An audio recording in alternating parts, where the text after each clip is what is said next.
If you live in a home built before 1950, you may have knob and tube wiring. Knob and tube wiring is named for the ceramic knobs used to hold wires in place, and ceramic tubes that act as protective insulators for wires running through wall studs or floor joists. While knob and tube wiring was cutting edge in the early 1900s, it's now considered a fire hazard. One of the most common problems with knob and tube wiring is that the copper wires are wrapped with cloth insulation. When the wires were soldered together, they covered the wires with rubber. Over time, the rubber degrades and the wires break, which causes arcing. Arcing is where sparks jump from one wire to another, causing a serious fire hazard, especially because of the cloth covering. Another problem with knob and tube wiring: there are only two wires, and neither wire is color-coded like today, leaving professional electricians to guess which wire is hot and which is neutral.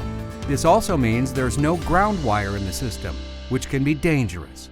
Modern wiring has three color-coded wires: a black or hot wire, a white or neutral wire, and green or ground wire.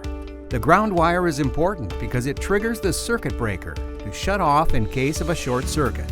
Lastly, many homes with knob and tube wiring have undergone remodeling over the years. Remodeling may have included moving the electrical outlet or source. It may have also included the addition of insulation. Moving brittle knob and tube wiring can weaken it, and since knob and tube wiring uses air to dissipate heat, any contact with home insulation poses a threat of fire. Knob and tube wiring poses a problem for insurance companies. Some demand higher premiums from customers, while some companies refuse to insure homeowners with knob and tube wiring. Clearly, knob and tube wiring should be replaced.